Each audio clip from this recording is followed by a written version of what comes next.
Hello, my dudes. Today, I want to talk about the lifestyle influencer paradox, which I think of as a lifestyle influencer's job is to sell us a lifestyle that is only possible if you are an influencer. This lifestyle is so unattainable, even if not just financially, but also in the amount of free time or energy that you have to have in order to live this way. I think it is fascinating. I see this as a continuation of a video I made years ago called You're Not Relatable Anymore, and relatability is definitely an element here, but it's not just about that. Many influencers have long faced backlash for being out of touch, especially when they complain about how hard they work and how busy they are. Meanwhile, they show their exhausting to-do list and it's like, wake up, Pilates, Sweet Green, make TikTok, return packages. I literally just finished work and it's 5:19. Try being an influencer for a day. Try it. So I'm interested in how and why influencers become out of touch and whether influencing really is such a hard job and how all of this is contributing to the current moment, which is pretty anti-influencer. Based on the kind of disgust and lack of interest that we are now having with influencers, I also think that the 9-to-5 is back. I know that the 9-to-5 never went anywhere because there's real people. I have a 9-to-5, but the whole oh, you're selling your soul to a company for your whole life, be your own boss, make content, blah, blah, blah. I think that has now turned into an even bigger soulless career lifestyle for a lot of influencers because your whole presence is just one big ad. And I think that is actually the most soulless thing that you can probably do. And it's really not that surprising. I mean, to broadcast such a privileged, unrelatable lifestyle, especially in this moment, many viewers are simply tired of seeing it. They're tired of the overconsumption, the distance from reality, the insane privilege and wealth. I am so sick of celebrities. There's such a disconnect between people with things and people without things. And the people with things are the people we see all day. And we're just down here toiling, selling our time to survive. So let's start with what is a lifestyle creator and why I think this paradox applies to them specifically. First, you have to make a distinction between a content creator and an influencer, and you may disagree with my definitions, but often this distinction is gendered. Influencers are overwhelmingly coded to be women, and I obviously think there are very many valid things to critique about influencer culture, but certain parts of these critiques are actually just straight up misogyny. So that's something to keep in mind. Anyway, content creators have some type of primary content that people follow them for. Content creators definitely still rely on ad revenue and brand deals, but they're more of a means to an end. It's how they fund making the main content. Whereas influencers sell and share their whole lifestyle. Their content revolves around everything they buy, use, and do. Every element of their life could be monetized. Get ready with me, what I eat in a day, outfit of the day, day in my life, products linked in my LTK and Amazon storefront. Viewers obviously follow them because they find them aspirational, they're beautiful, you like their aesthetic and their taste in products. Overall, you follow them for their lifestyle. Now, by the way, I don't want to imply that making lifestyle content is inherently shallow or bad. There are other things at play, like personality absolutely plays a role. Some people are just those magical magnetic types that people are drawn to. We want to know more. Anyway, I think the labels get messy because I think there can be lifestyle content creators and lifestyle influencers. And what's the difference? I think there's a spectrum. Like if you're sharing your life as a student or a doctor or an electrician, that is more content-based. Or sharing your favorites and instantly selling out anything you mention because your fan base is going to buy anything you recommend, that is influencing, baby. So sometimes a content creator in a specific niche, like I just mentioned, transforms into more of an influencer. They're a relatable person in school or working, they're beloved by the people, and eventually this creator becomes so popular, they start to earn more from their content than their salary, so they quit their job and become a full-time influencer. But it's not just about the money, though obviously earning more money more easily is a major plus. They have the rare opportunity to opt out of the traditional job world. Wouldn't it be nice to wake up whenever you want, work for yourself, build your own schedule? These are freedoms that many people never get to experience. And there are downsides, which we will discuss later, but pretty much everyone agrees making a living like this is a unique privilege. So just don't take it it for granted and don't become an asshole. Still though, some viewers hate when their favorite creator becomes a full-time influencer. At first, you're making content about your life, but eventually your content becomes your life. It drives your life. The line between the two is so blurry, it might be non-existent. And this kind of lifestyle that we witness honestly seems more like a simulation than reality, because who really lives like this? Seemingly only influencers and some celebrities, socialites, you know, the wealthy. But obviously, due to the nature of social media, the people that we're seeing the most often, the glimpses into this lifestyle are coming from influencers. But before we continue, this portion of today's video is sponsored by Factor. As you may know, I have a baby on the way, so I've been planning ahead for after she's born, and everyone tells us how important it is to have quick, accessible meals. So I'm very excited to try Factor. Factor delivers delicious, ready-to-eat meals, which helps to cut down on prepping, cooking, and cleaning up. These are super helpful, especially when you are so busy. But really, it is so quick and easy. The meals are ready to heat and eat in as little as 2 minutes in the microwave. Though I used the oven today because I had some time. And if you ever want to change your number of meals, pause, or reschedule, Factor is very flexible, so no worries. Today's lunch was the roasted garlic cream tortellini with broccoli and green beans, plus some mint lemonade. Ooh, it was very good and super satisfying. So head to factor75.com or click the link below and use code tiffanyferg50 to get 50% off your first Factor box and 20% off your next month of orders. That's code tiffanyferg50 at factor75.com to get 50% off your first box and 20% off your next month of orders. So next up, we have those infamous influencer to-do lists. If I see another influencer be like, oh, today is such a busy day, like, I'm already late, and their entire day is just appointments. It's just errands. I had a facial, and then I am running to get my hair done after this. Just such a busy day filled with so many errands. I have a busy week.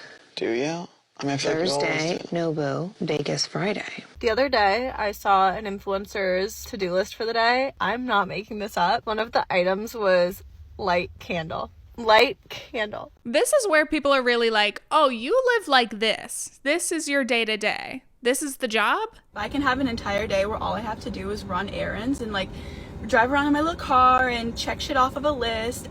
I'm happy. I'm living. Like, that's your job. That's my fucking vacation. We can trade. First of all, you might be wondering, why do they even share their to-do lists, you know? And obviously, one, content is content, baby. But two, many lifestyle influencers are into productivity, or at least the image of productivity. So making lists, checking boxes, it's very satisfying. And these kind of influencers also tend to love routines. I think they emphasize these lifestyle routines so much precisely because they don't have any routines otherwise. When you don't have structure in your day, you have to create it. Often their schedule is not that busy. They might have a few calls, emails to send, things to film, but they want to fabricate the appearance of busyness, whether purely for content or to impress their viewers, but also maybe to some extent to trick themselves into believing that they genuinely are so busy. This is where I think the simulation comes in. You have so much free time, such a flexible schedule, that you have to kind of artificially add tasks to your list so that you can frame these errands or these elective luxury appointments as accomplishments. Now, to be fair, I do this sometimes. I will put tiny things on my to-do list as reminders, but also because it is satisfying to mark something off even if it's super easy and took 2 seconds. I think the difference being, like, I'm not sharing my to-do lists or framing myself as so busy, but when you are posting it publicly, there are elements of performance and perception. By the way, hello to Mr. Clark. What a good boy. It is interesting to have such a busy day, especially when it's full of these errands and beauty appointments, because again, making content about your life is your job. So you get to do these fun, nice things, film it, and technically it is part of your work. And don't even get me started on the potential tax write-offs in this situation if you can effectively pass these off as work necessities. But again, this is the kind of lifestyle that is only possible if you're an influencer. Who else is allowed to just live their life and vibe as their job? Yeah, because actually my job, it's just beach. Right. Who else has time for such elaborate morning routines, night routines, workout classes every day. Like many people with 9-to-5s and other types of jobs still do it. They show up, they get shit done before or after work. But like, I don't believe that it is inherently bad for someone to just have a different lifestyle. Like the reality is some people have easier jobs. Some people have much lighter workloads. But where it becomes a problem is when you are so painfully out of touch and so unaware of it. Just saw the Dixie D'Amelio video being like, I just need to marry rich because I don't want to work. You work for yourself. What are we talking about? You could take like 3 months off if you wanted to and just go make content in a different country. Like, so tired of hearing this shit. This TikTok blew up a couple years ago from Mikayla Nogueira talking about her long work day. Every single day, I get up at 6 a.m. I spend about 5 to 6 hours filming video content, spend a few hours editing that video content. Then I have to work on my other social media profiles, whatever it may be, Instagram, whatever. I'm in meetings from 12 to 5. I literally just finished working. It's 5:19. Try being an influencer for a day. Try it.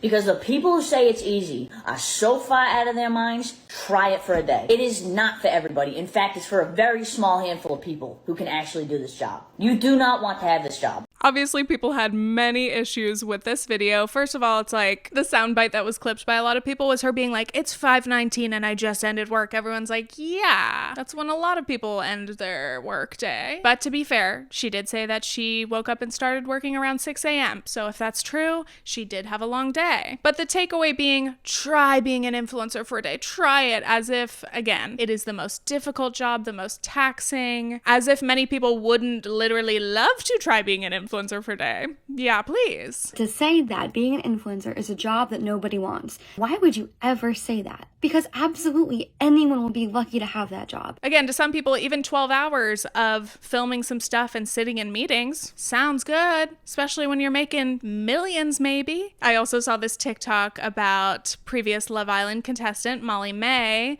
saying that she was getting the Sunday scaries. She was like, you know, I don't have Sunday scaries anymore because I switched my mindset.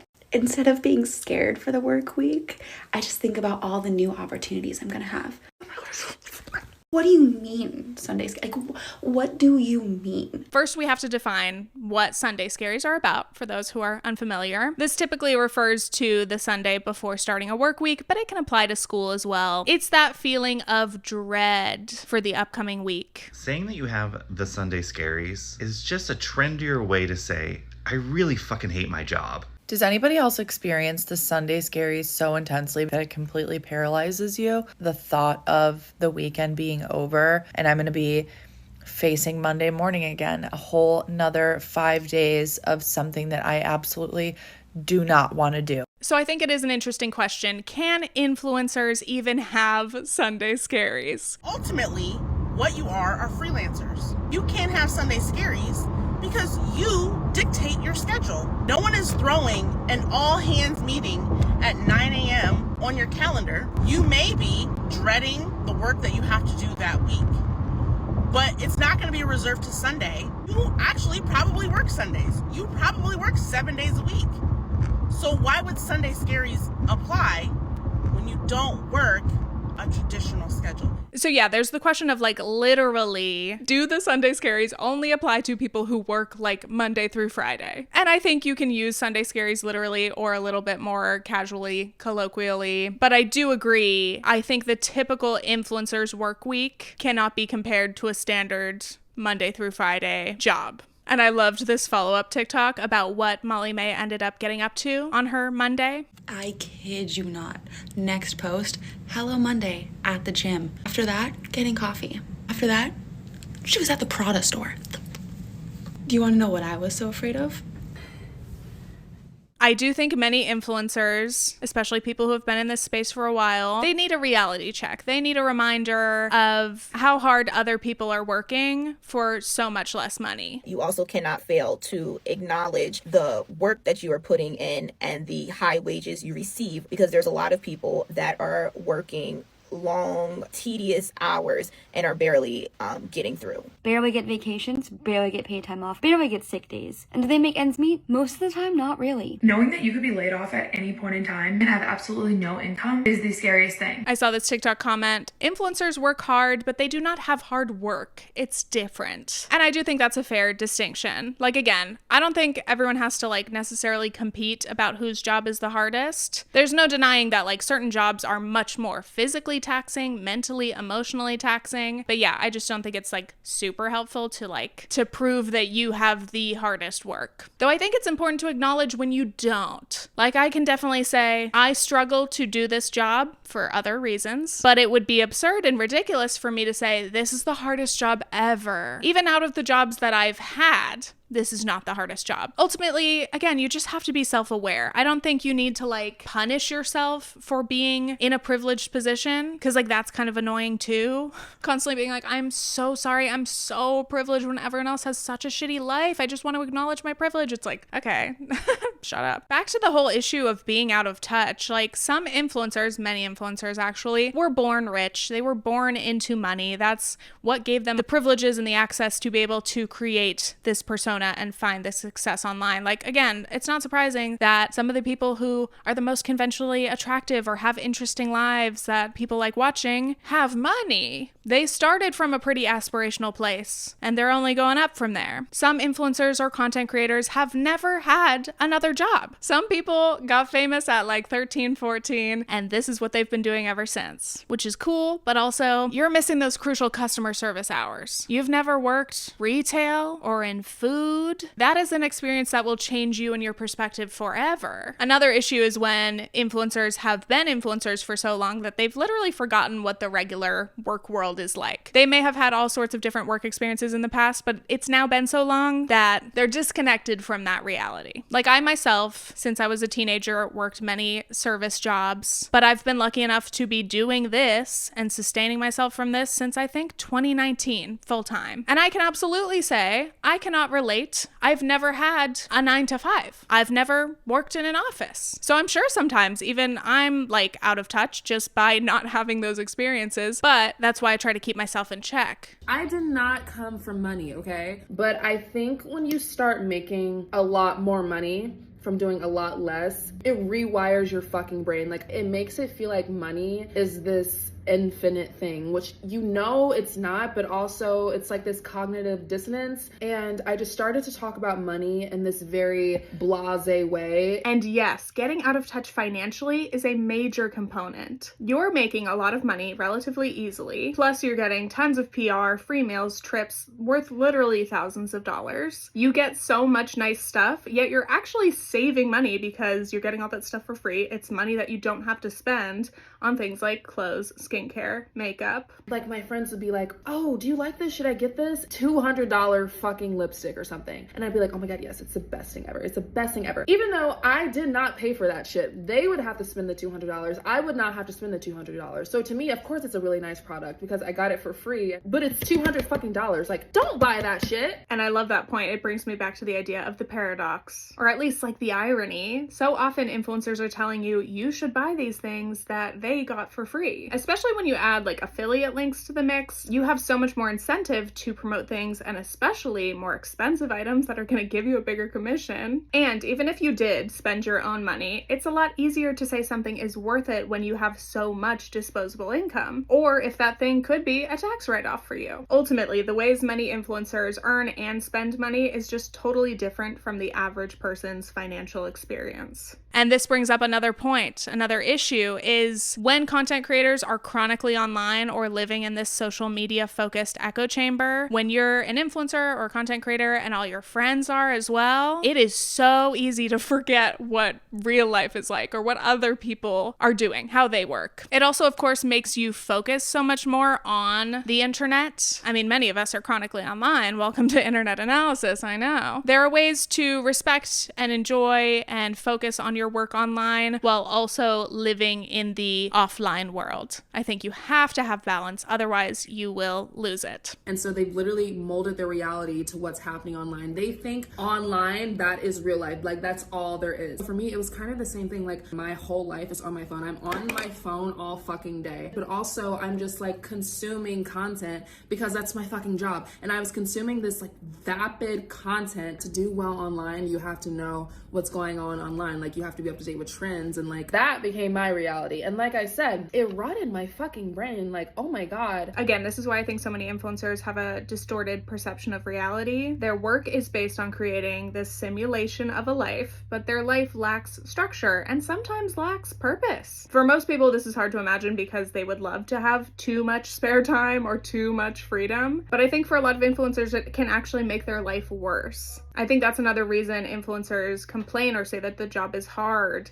It's actually so easy that you might start to feel lost. You feel aimless. But this is why a lot of viewers wonder, why don't influencers do more? Like, get a hobby, volunteer, go back to school, anything. What would your dream life be if you only had the time and the resources? It's kind of ironic to see these people with this potential dream life who seem to be wasting it. Okay, so next up, let's talk about real work, hard work. How do we make these distinctions? First of all, I think everyone is allowed to complain about their job. Most people do not like working. Most of us would love to be able to work less. And honestly, I want everyone to be able to work less. In this world, with all the technology we have, this gets me heated every time, but I'm like, we should not be working so much. Wouldn't it be great if some of our automation like cut down on the bullshit work we do, and then people still got paid a living wage and got to like live, you know, my utopian dreams. But honestly, David Graeber was right. It always comes back to bullshit jobs. But anyway, is influencing, content creation real work?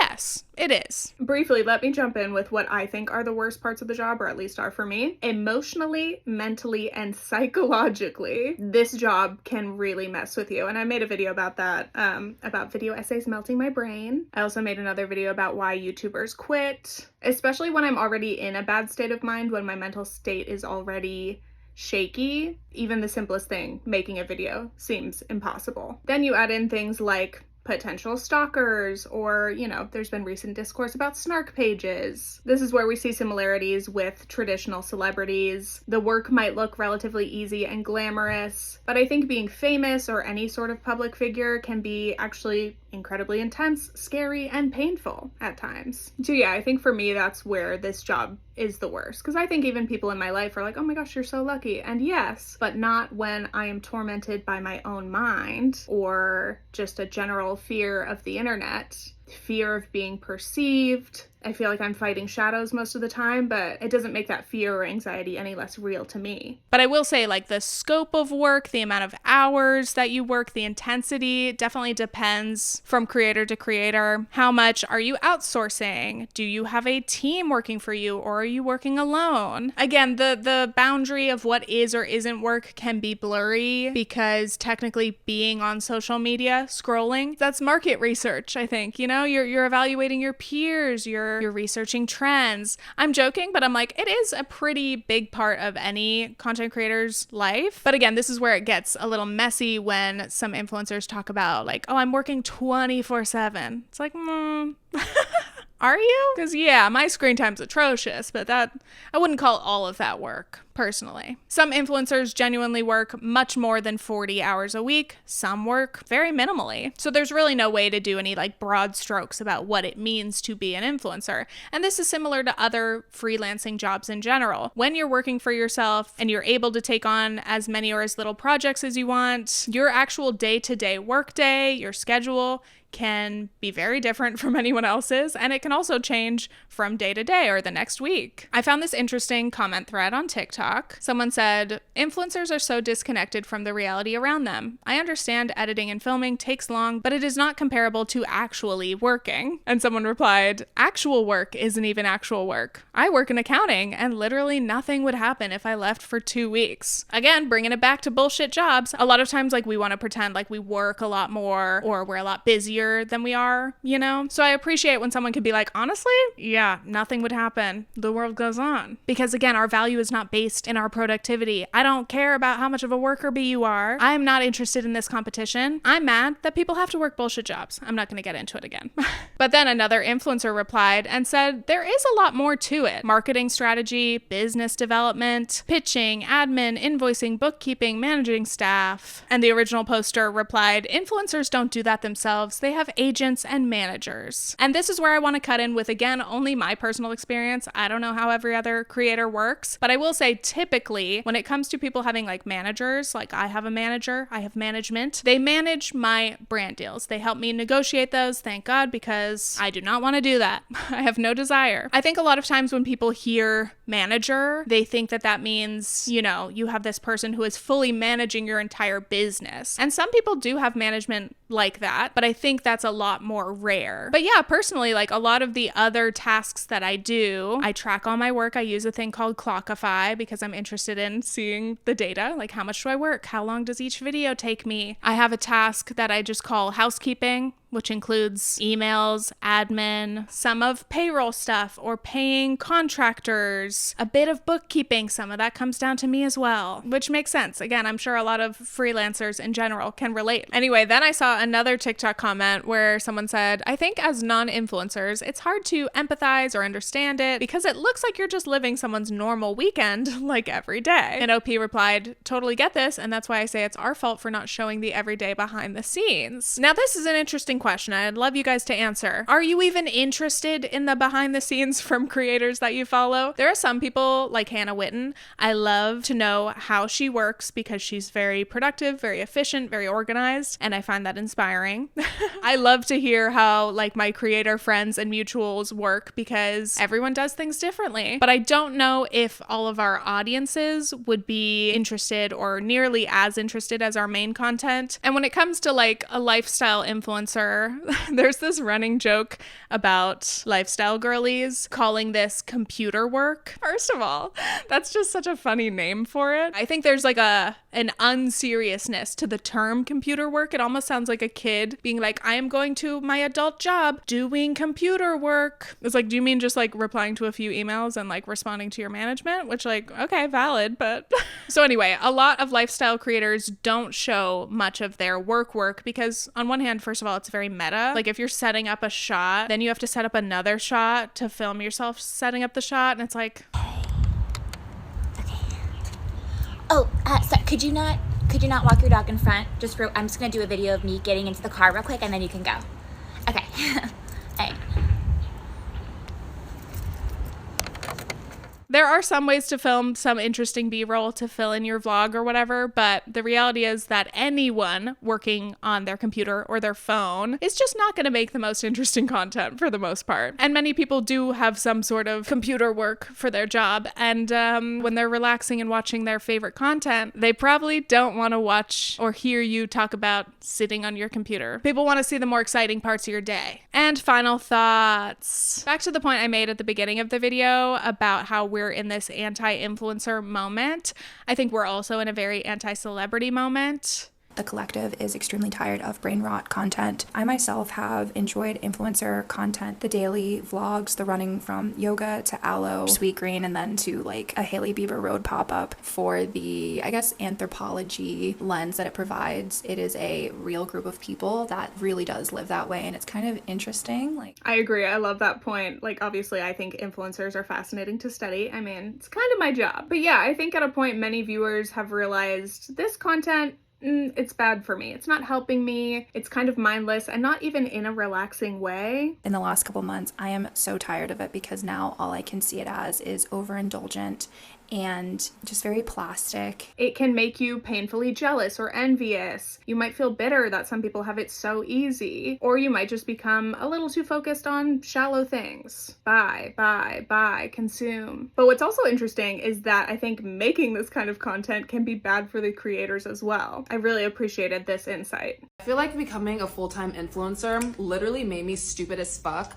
Like, slowly over time, I could feel the way my brain was like rotting from the inside out. But me personally, I became really unimpressed with the way the neurons were firing off of my brain. Like I felt like I was less witty, less charismatic, not as funny, just not as smart. And the reason I think I became stupid as fuck is because I had nothing challenging me, nothing giving me structure. I just got to wake up and do whatever the fuck I wanted every day, which is a great privilege. Like I'm genuinely not complaining about that, but I really don't think that's good for your brain. I feel like there's so much more to be said about, okay, well then what could influencers do? How can they try to avoid the kind of brain rot feeling? How could they make their content more interesting or their lives more interesting or more fulfilled? But this video is already too long. Maybe that is a topic for another day. But I do think undoubtedly a lot of audiences are expecting more from the people they follow. They don't just want to see what you're wearing or what you're doing. They want to hear what you're thinking. What do you care about? And I think integrating those kind of things is cathartic for the creator as well. It can be scary, but it makes you feel like more of a human and not just a billboard, not just an ad. So there it is. I hope you enjoyed today's video and stay tuned for future internet analysis videos.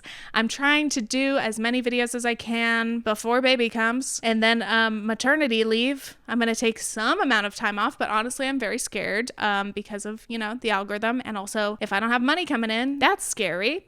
So by the way, if you are interested, I am going to be relaunching my Patreon. It's a little bit more of a soft launch, especially through this maternity period. Basically, if you want to financially support me and my content while I'm taking some time off for birth and a baby and all of that, feel free to check that out. If not, totally fine. Please just continue watching the videos.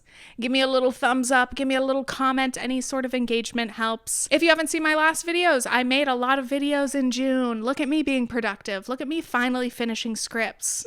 Okay, thank you again. Have a wonderful day. Okay, thanks, bye.